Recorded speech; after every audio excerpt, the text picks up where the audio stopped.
Okay. All right. Okay, guys. So, if you guys could flip to the back side of your notes, please. We're going to start talking about writing equations of sine, cosine, tangent. We're going to end up doing more of this on Monday, but like I said, I didn't want to do too much of it today because I thought you guys might like shut down if I kept going. You did anyhow, but I thought it would have been worse than it was, but maybe not. So we have to talk about writing an equation for a sine function. So I'll tell you guys right now, the toughest thing for this typically is the period that can kind of make it this a little bit more difficult. Typically everything else is pretty straightforward here.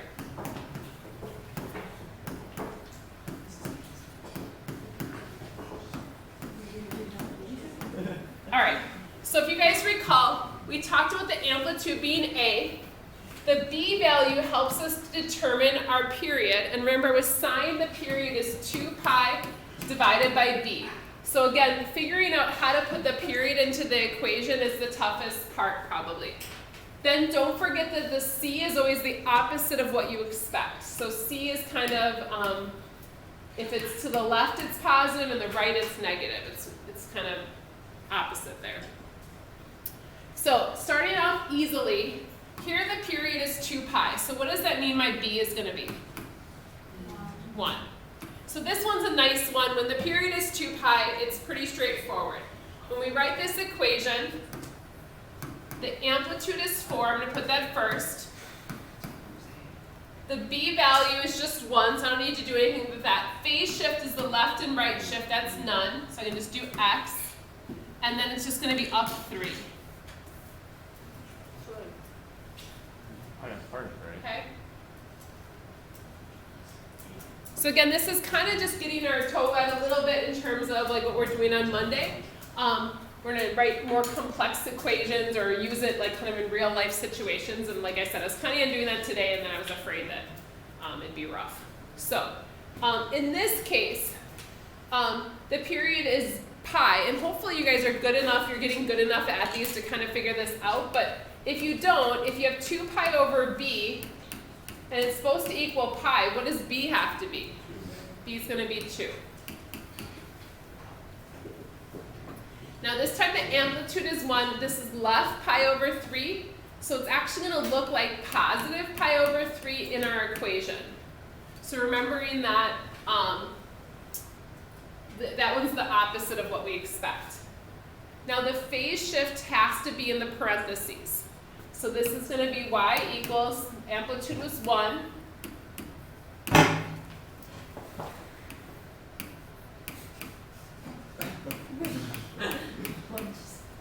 Are you okay? No? No. Oh, okay.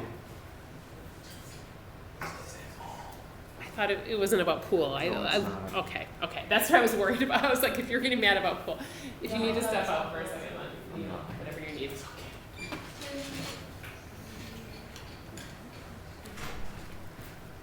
All right. Why don't you guys look at the next two? Just be careful. The next two are cosine.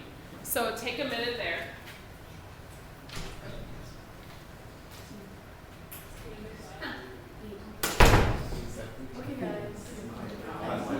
That is so insensitive. Who's last one? I think that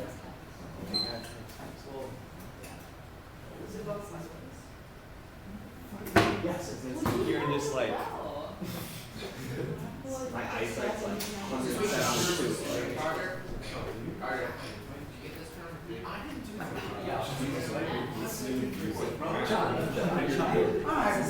It might be something to make this avoid the side. I kind of created it. Oh, it might be from this.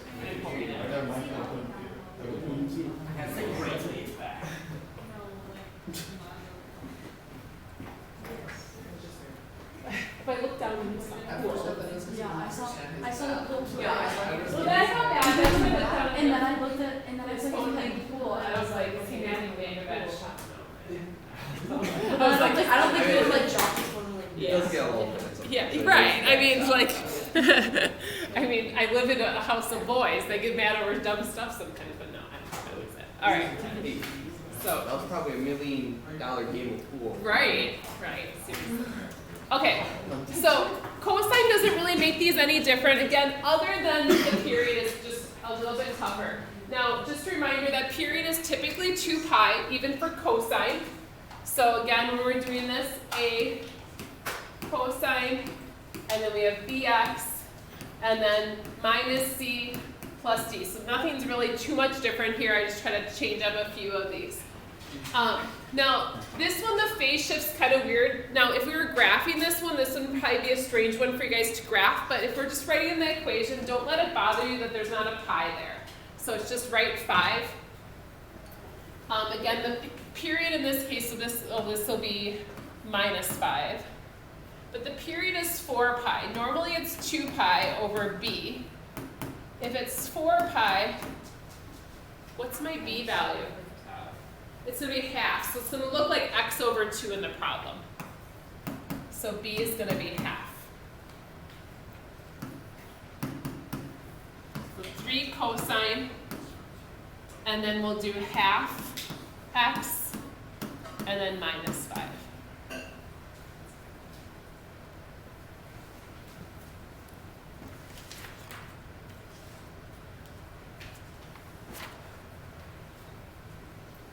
All right, and then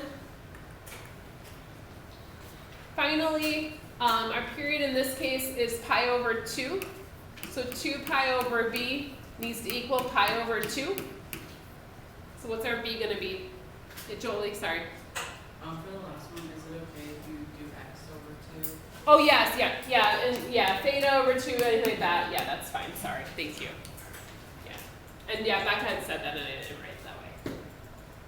All right, so for our letter b here, what is our b value?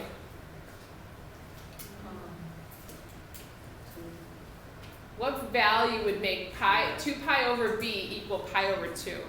It's actually going to be a 4. If you're ever struggling to solve this, a good way to do it is cancel out the pi's. 2 over something equals 1/2. Hopefully you realize that b is 4. Or you could cross multiply if you wanted to. So b ends up being 4. So this one's a negative 5 cosine of 4x and then down 3. Okay? Wait, can you move that so I can see?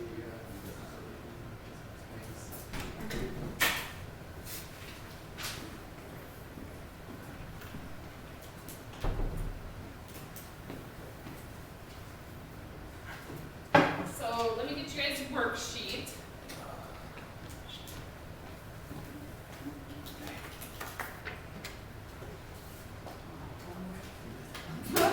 Like it.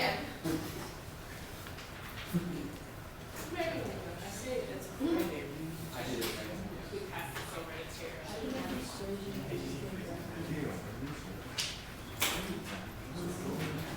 This does have some review problems in it. It has some tangent, it has some other graphing, and then it also has some of those. You guys have some player of the game award last night? Yep. Congrats. Thanks. Yeah. Oh, Probably just because I got a bubble. That's awesome. We're dogs. So it was points and what? You got Huh? Yeah. Becca now has to approve everyone's bathroom requests, so you have to run it through her. Why does she have